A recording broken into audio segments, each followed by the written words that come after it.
ဒီဇလန်းလေးကတော့မုံရွာမျိုးလေးကမက်ဖြူဆိုတဲ့အမျိုးသမီးတစ်ယောက်ရဲ့ကိုယ်တိုင်ကြုံခဲ့ရတဲ့ဖြစ်ပျက်လေးတစ်ခုကိုပြောပြပေးခြင်းဖြစ်ပါတယ်။မက်ဖြူကကြောက်ကလမ်းပေါ်မှာဈေးရောင်းသူတစ်ယောက်ဖြစ်ပြီးတော့ဘာသာရေးကိုင်းဆိုင်တဲ့အမျိုးသမီးတစ်ဦးဖြစ်ပါတယ်။ဒါပေမဲ့ကိုဗစ်ကာလကြီးမှာတော့မက်ဖြူတို့ဈေးတွေအလောက်ကိုက်တော်လေးပါကြပါတယ်။အပြင်ထွက်တဲ့သူနဲသွားတာကြောင့်မက်ဖြူတို့ဆိုင်လည်းအတော်လေးရောင်းအားကျသွားခဲ့ပါတယ်။ဒါနဲ့ပဲမက်ဖြူလည်းသူ့ရဲ့ဆိုင်လေးကိုခဏပိတ်ပြီးတော့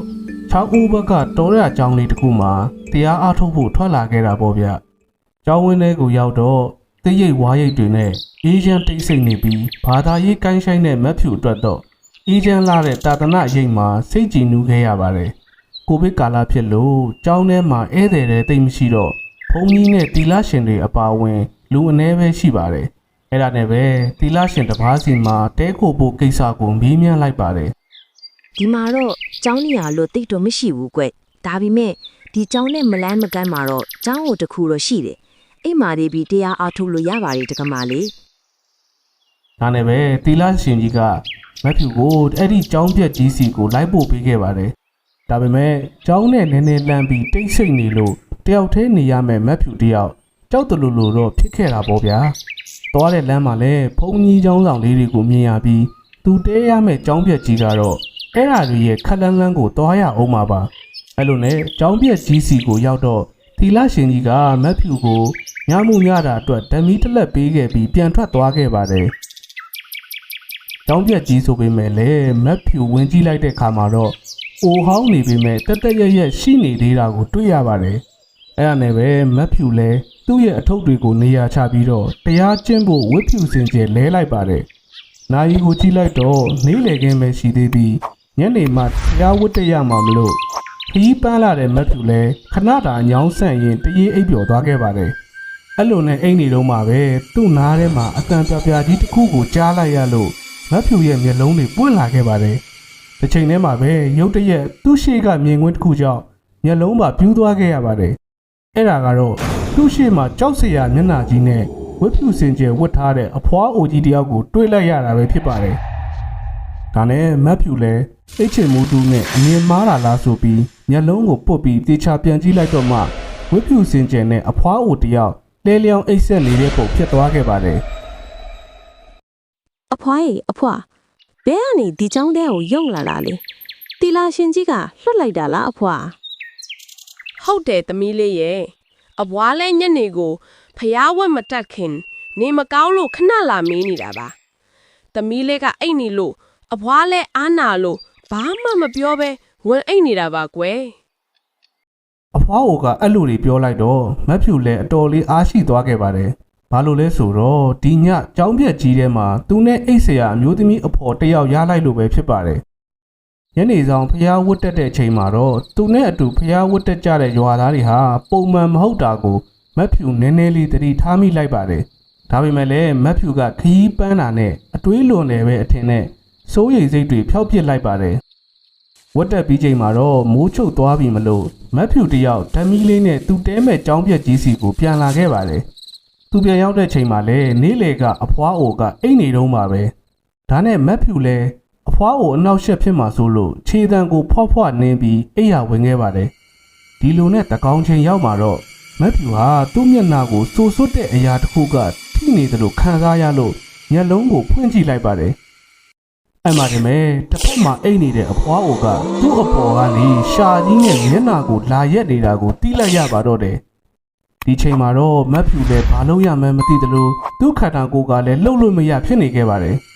်ဒါနဲ့ပဲအားကုန်တုံးပြီးအဲ့ဒီအဖွားအိုကိုတွန်းထုတ်လိုက်ပြီးတော့မျက်စိစုံမိတ်ပြီးရသမျှဖျားစာတွေတညာလုံးထိုင်ရွတ်နေရပါတော့တယ်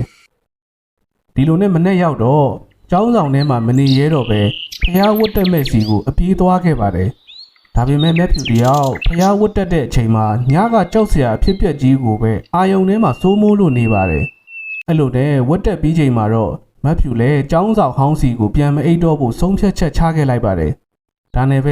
ကျောင်းကမလန်းမကန်းမှရှိတဲ့ဇရက်လေးတစ်ခုမှာပဲတယောက်တည်းအိတ်တော့မယ်ဆိုပြီးဆုံးဖြတ်ခဲ့တာပေါ့အဲ့ဒါနဲ့ချင်းတောင်ချပြီးအိတ်တော့မယ်လုံးမှာတော့ထောင်းဟန်တန်တစ်ခုကြောင့်မက်ဖြူလည်းရင်ထဲမှာဒိန်းကနေဖြစ်သွားတာပေါ့ဗျပါဇက်ကနေဖျားစာတွေတိုးတိုးရွရင်လှည့်ကြည့်လိုက်တဲ့အခါမှာတော့သူ့နောက်ကလူကရောက်စတုန်းကတွေ့ခဲ့တဲ့တီလာရှင်ကြီးဖြစ်နေပါတယ် ဒါနဲ့ပဲမက်ဖြူလည်းတီလာရှင်ကြီးကိုသူကြုံတွေ့ခဲ့ရတာတွေအကုန်ပြောပြလိုက်တာပေါ့ဗျာ အော်ဒီလိုကိုသမီးကြောက်တယ်ဆိုရင်ဒီညကိုဆရာကြီးအဖော်လုပ်ပြီးအိတ်ပေးမယ်နော်တကမလေး အဲ့လိုနဲ့မက်ဖြူနဲ့တီလာရှင်ကြီးကလည်းအဖော်ရအောင်အတူအိပ်ပေးခဲ့ပါတယ်ညတကောင်ကြော်လာတော့ချက်သိန်းထစရာခွေးဥတန်ကြီးကိုကြားလိုက်ရလို့မက်ဖြူလည်းငုတ်တုတ်ထထိုင်ပြီးပတ်ဝန်းကျင်ကိုစူးစမ်းကြည့်လိုက်တာပေါ့ဗျာ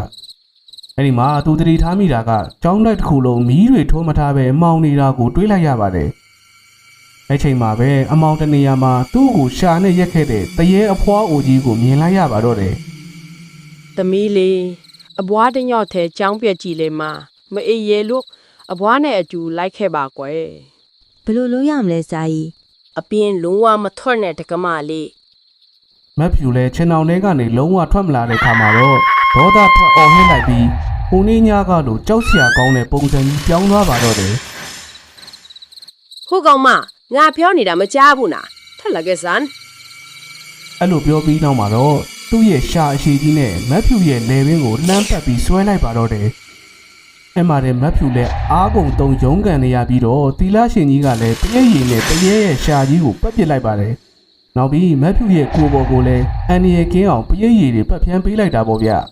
တရေအဖွားအိုကတော့ပရိတ်ရည်တကူကြောင့်အတော်လေးပူလောင်သွားပြီးမကြည်နဲ့လို့မက်ဖြူစီကိုအားကုန်တုံပြီးခုံအုပ်ဖို့ကြိုးစားခဲ့ပါတယ်ဒီချိန်မှာပဲတီလာရှင်ကြီးကဖျားကိုအာယုံပြုပြီးပရိတ်တော်တွေရွတ်ဖတ်လိုက်တဲ့ချိန်မှာတော့အလင်းနှန်းကြီးတစ်ခုထွက်ပေါ်လာပြီးသူတို့နှစ်ယောက်ကိုအကာအကွယ်ပေးထားပါတယ်တရေအဖွားကိုအနားကပ်လာတဲ့အခါမှာတော့တစုံတစ်ခုကပြန်ကန်ထုတ်လိုက်တယ်လို့ဖြစ်နေပြီးဘလို့မှမက်ဖြူတို့နားကိုကတ်လွတ်မရဖြစ်နေခဲ့ပါတယ်နောက်ဆုံးမှာတော့တရေအဖွားကြီးလည်းလက်လျှော့ပြီးတော့အမောင်လူတွေကိုတိုးဝင်ပျောက်ကွယ်သွားပါတော့တယ် တကမလီဘာမှစိုးရင်စရာမရှိတော့ပါဘူး ဒီလာရှင်ကြီးကအဲ့လိုပြောလိုက်တော့မက်ဖြူလည်းအတော်လေးစိတ်သက်သာသွားပြီးတော့ပင်မန်းနာနဲ့ပဲတချို့လည်းပြန်ပြီးအိပ်ပျော်သွားခဲ့ပါတယ်ဒီလိုနဲ့မနေ့ရောက်တော့မက်ဖြူနိုးလာပြီးသူ့ဘေးမှာဒီလာရှင်ကြီးလည်းမရှိတော့ပါဘူးနောက်ပြီးကျောင်းကြီးကလည်းသူရောက်ခါစားထက်ပိုပြီးဟောင်းနှံပြည့်စည်နေပြီးလူသူမနေတဲ့နေရာကြီးတစ်ခုလိုပုံစံဖြစ်နေတာကိုခံစားလိုက်ရပါတယ်ဒါနဲ့ပဲကျောင်းထဲကနေပြေးထွက်လာတဲ့အချိန်လမ်းမှာအဖိုးကြီးလင်မယားနှစ်ယောက်နဲ့တွေ့ပြီးသူဖြစ်ပျက်ခဲ့ပုံတွေကိုပြောပြလိုက်ပါတယ် ဟဲ့ကလေးမလေးနင်ဒီထဲကိုဘလူးရောက်လာတာလေဒီเจ้าဝန်းကြီးကဘသူမှမရှိပဲပစ်ထားတာအနည်း20ကျော်ရှိနေပြီနော် အဲ့လိုပြောပြလိုက်တော့မက်ဖြူလည်းအတော်လေးခေါင်းနှပန်းကြီးသွားတာပေါ့ဗျထပ်သိလိုက်ရတာကလွန်ခဲ့တဲ့နှစ်20လောက်ကဓမြတွေကကြောင်းထဲဝင်လာပြီးပစ္စည်းတွေလူရက်ပြီးရှိသမျှအကုန်တတ်သွားခဲ့တာပဲဖြစ်ပါတယ်မက်ဖြူတယောက်ဒီအဖြစ်အပျက်ကြီးကိုကြုံခဲ့ရပြီးမှတော့သူ့ကို6လက်နဲ့နာနာဘဝတွေကဘာတွေလဲသူ့ကိုစောင့်ရှောက်ပေးခဲ့တဲ့တီလာရှင်ကြီးကရောဘာလဲဆိုတဲ့အတွေးတွေနဲ့ခုချိန်ထိအမတ်တရရှိနေသေးပဲဖြစ်ပါတယ်ဒလန်လေးကိုအဆုံးထိကြည့်ခဲ့တဲ့ပရိသတ်တိုင်းကိုအတူကျေးဇူးတင်ရှိပါတယ်နောက်ထပ်လည်းပရာလောကဖြစ်ရစမ်းနေတဲ့အတူပြန်လာခဲ့ပါမယ်ခင်ဗျာ